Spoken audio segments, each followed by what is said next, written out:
Hello and welcome back to part 2 of our Law of Conservation of Mass and Balancing Chemical Equations video. In this video, we're going to be walking through a few more specific examples of how to balance chemical equations. So as a quick reminder, we know that an equation that supports the law of conservation of mass is what we call balanced. That means that the mass on the reactant side of the equation, or before the reaction has taken place, is exactly equal to the mass of the products after. In an equation, this means that I will see that the type and number of atoms on the reactant side is exactly equal to the type and number of reactants on the product side. We know that an equation that does not support the law of conservation of mass is called unbalanced. As you see in this example, we see that the type and number of atoms in my reactants is not equal to the type and number of atoms in my products. In this case, we need to balance this equation to make sure that it does align with the law of conservation of mass. You should also remember from the previous video that in order to balance chemical equations, we need to change the coefficients in front of the molecules on either side until we find the equation has become balanced, or the type and number of atoms is equal on both sides. So in this video, we're going to walk through a few more examples of me actually going through the process of balancing the equation. So let's look at this first example. We see the equation N2 plus H2 yields NH3. So in order to balance any chemical equation, the first step I want to take is to, of course, determine if the equation is balanced in the first place. So in this case, I want to go ahead and identify the type and number of atoms that I have in my reactants and my products. Looking at this equation, I can see that in my reactants and my products, I have N, which I know is nitrogen, as well as H, which I know is hydrogen. Now let's go ahead and count the number of each type of atom in my reactants. I can see that on the left-hand side, or the reactant side of my equation, I have N2. That tells me that I have 2 nitrogen atoms present. I also have H2, which tells me 2 hydrogens are present. Looking over to my product side, I can see N with no coefficient and no subscript. I know that N means 1. That tells me I have 1 nitrogen atom. And H3 tells me 3 hydrogen atoms. Now I can look at my numbers and see, is this a balanced equation? Pretty quickly I can notice that the type and number of atoms in the reactant side is not equal to the type and number in the products. This tells me that this equation is unbalanced and therefore needs to be balanced. So now that I know that my equation is unbalanced, it's my job to start updating the coefficients in order to get it balanced. So looking at my nitrogen in my reactant side, I can see that I have 2, whereas in my product side, I only have 1. Looking at the equation, I can see that there is 1 coefficient that I can change to go ahead and get that nitrogen balanced. In order to do that, I would put a 2 in front of the NH3 here. Once you've updated a coefficient, it's always a good idea to go ahead and recount and find out what that change has done to all of the atoms in the equation. So looking at my product side, because that's where I made an update, I'm now going to recount the number of nitrogen and hydrogens that I have present. So adding that 2 in front of the NH3 changes the number of nitrogen in the product side to 2. So I'll go ahead and update that.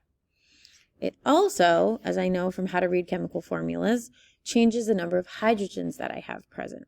I know that in order to find that out, I need to multiply the coefficient by the subscript, which is now 2 times 3, giving me 6 hydrogens in the product side.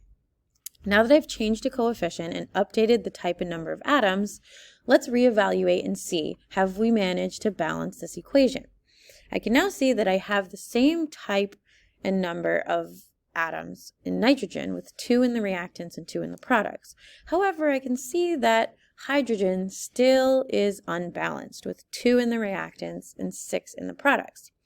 Now let's go back and look at our equation and see if there is a coefficient that I can change in order to now balance the 2 and the 6. I know I can only multiply 2 by something to get 6. I can't multiply 6 by anything to get 2, so I'll be looking to change a coefficient in the reactant side. So is there a number that I can multiply 2 by in order to get 6? Yes, and that number is 3. So that tells me that I would want to put a 3 coefficient in front of my H2. Following the same steps, I'll now go ahead and update my count to see how many atoms I have present now. The only thing that I've changed is this hydrogen, so that's the only thing I need to worry about. I can now see that a coefficient of 3 and a subscript of 2 gives me 6. That tells me that I now have 6 hydrogen. Let's do a final evaluation. 2 nitrogens in the reactants and 2 in the products. Looks like we're balanced at nitrogen. 6 hydrogens in the reactant and 6 in the products tells me that we are also balanced there and that I have now managed to balance this equation. So the balanced version of this reaction looks like N2 plus 3H2 yields 2NH3. Now let's look at another example where you can see I don't have the benefit of the table to organize my thoughts. However, the process is exactly the same, and as you practice, you'll get to the point where you don't need the table. So I'm going to start by looking at my reactant side and identifying the type and number of atoms. So I can see a C there, which tells me I have carbon, as well as an H, which tells me I have hydrogen. Now let's go ahead and find out the number of these atoms in the reactant side. So again, using my rule none means 1, I can see that there's a single carbon atom present, and hydrogen with no coefficient and a subscript of 2 tells me that I have 2 hydrogens. Now let's go ahead and move over to my product side. Over on the product side, I also see carbon and hydrogen. Same rule, none means 1, no coefficient, no subscript in front of my carbon tells me 1 carbon. Hydrogen, subscript of 4, tells me 4. So our next step is to find out, is this a balanced equation? Looking at my reactants and products counts, I can see that it is not balanced because I do not have the same number of hydrogens in the reactants as I do in the products. Now, this is actually a simpler balancing, just you didn't have the benefit of the table to organize, but I see that I want to make the reactants hydrogen equal to the products hydrogen. See, I have 2 in the reactants and 4 in the products. So I want to know, is there a number that I can multiply 2 by in order to make it 4? And you, of course, know that that number is 2. So that tells me that I want to put a 2 right in front of that hydrogen in the reactant side. Just to follow our steps, make sure that we're doing this the right way, let's go ahead and recount. In our reactants, of course, we still have carbon. Nothing has changed there, so we have 1.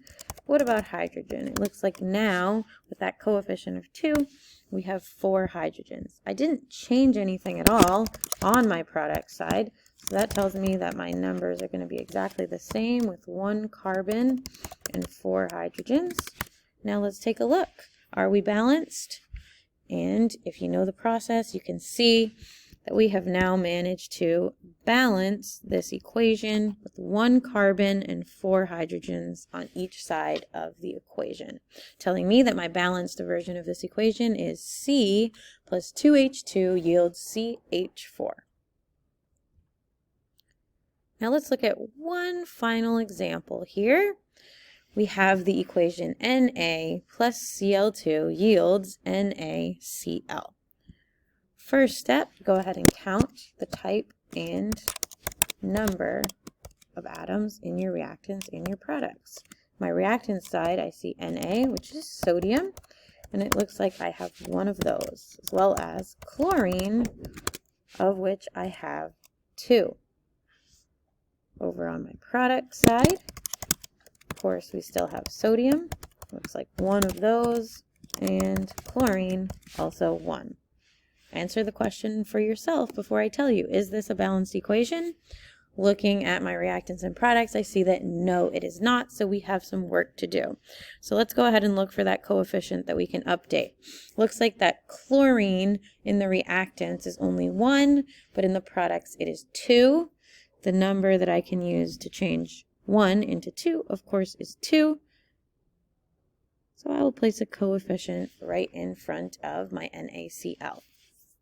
Now let's go ahead and update our counts. By putting that coefficient, it looks like I have updated the number of sodiums in the products to 2, and of course the chlorine as well to 2. Now let's evaluate. Has this change created a balanced equation?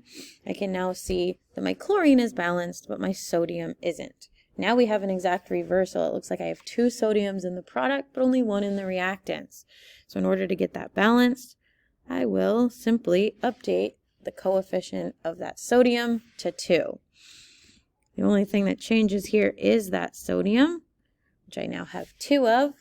Are we balanced? Yes, we can see 2 sodiums in the reactants, 2 in the products, 2 chlorines in the reactants, and 2 in the products, telling me that my final balanced form of this equation is 2Na plus Cl2 yields 2NaCl.